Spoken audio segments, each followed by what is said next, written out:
Okay, we're playing now Civilization 5 Brave New World DLC.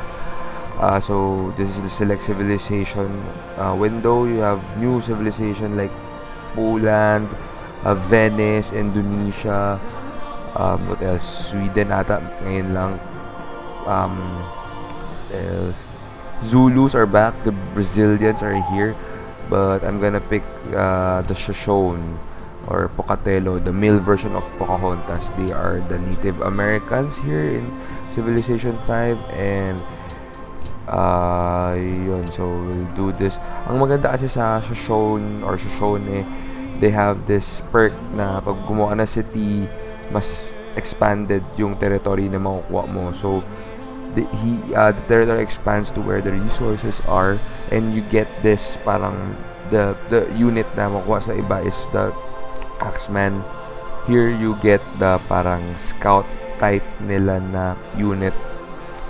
Bilis maglaan, maganda yung vision, maganda yung, and it's good is maganda yung attack strength niya. So I think so ngayon pili tayo ng map type. Marami ng ibang map type dito, dati konti lang eh. So I think we'll get the Pangea Plus here. Yan, we got it. So 5 billion years for time. Rainfall, normal lang siya.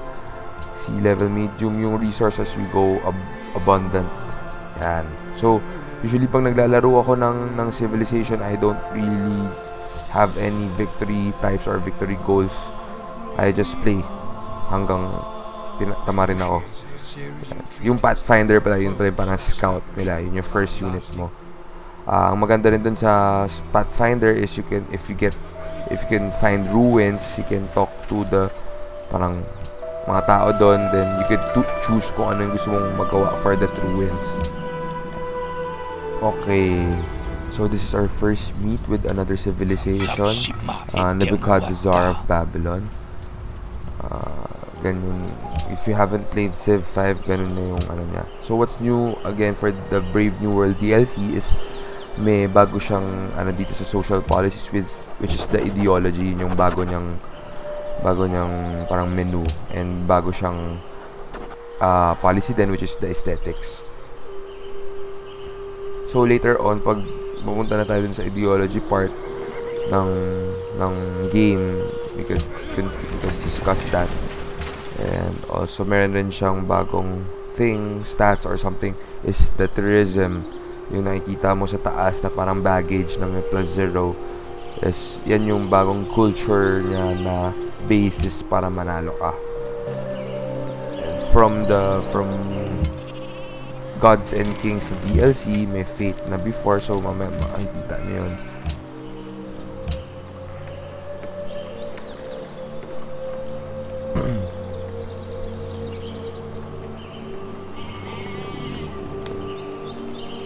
Everything sa ganitong sa Civ 5 na to is very good.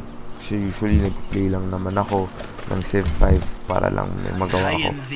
So ito yung first time na si Darius of Persia nag-declare ng war sa akin after niya palibutan yung cities ko.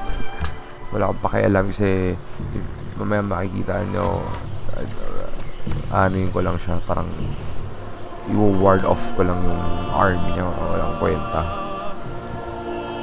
Okay, so si Zulu, meron na rin Zulus dito, binalik nila from Civ, I think Civ 4, meron Civ 3, meron din, first time magkaroon ng Zulus.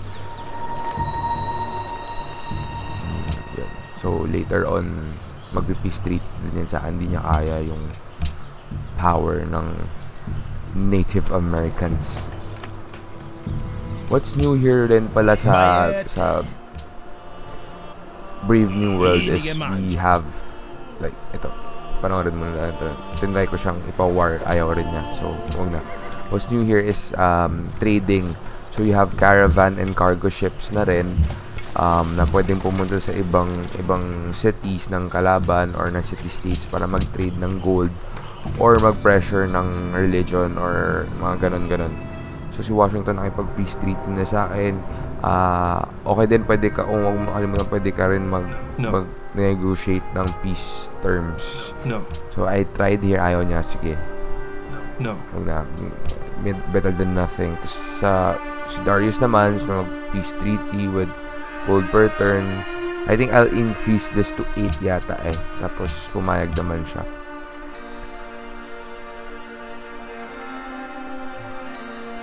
Yun nga pala, yung trading system dito is a good way to get gold or to get, parang pressure religion.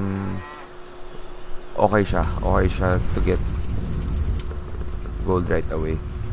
Ito naman, tapos pinalibutan ko rin yung yung seti niya. Sabi ko, I'm just passing through.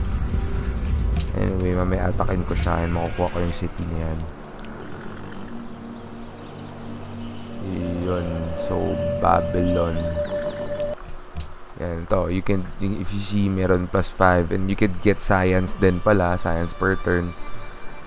So, trade-off lang nga. So, if 5 so, go to Zulus para mag-trade. Ito na yata yun eh. Yan, inattack ko na sila. They don't care, blah blah blah. So, later on makikita nyo na akin na yung city na yan. So, if you haven't played Brave New World, Civ 5, or even the other Civilization, play it. It's a nice game. It's a good strategy game.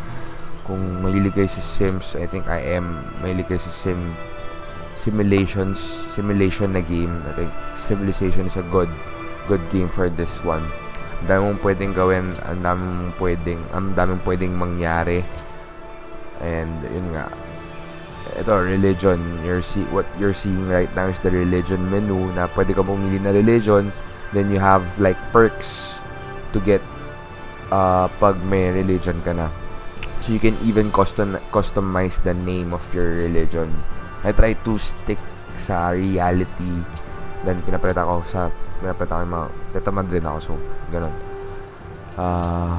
Yun. So, what do you think of the game? Civilization 5. What do you think of the new DLC? If you've seen other reviews, anong gusto nyong mag-concentrate kami on the reviews? I think it is about to end. Yung Babylon, actually ang strategy ko dito, kung gusto nyong malaman, is I'd rather parang conquer the Babylon muna, since gusto kong pala kasi ipa-wide yung territory ko, tapos ko-conquer ko yung Persia sa baba para may sea na ako mamaya-maya. I guess eto, ayaw niya. Binigay na lang niya sa akin isang seti niya. So, okay. That's it. I'm Winslow of Team Tech Squad. I hope you enjoyed our gameplay video of Civilization 5, the Brave New World DLC. If you want, kung gusto niyo ng ibang civilization ang laruin namin, just tell us, comment, recommend, suggest anything below. And that's it. Save the game and bye.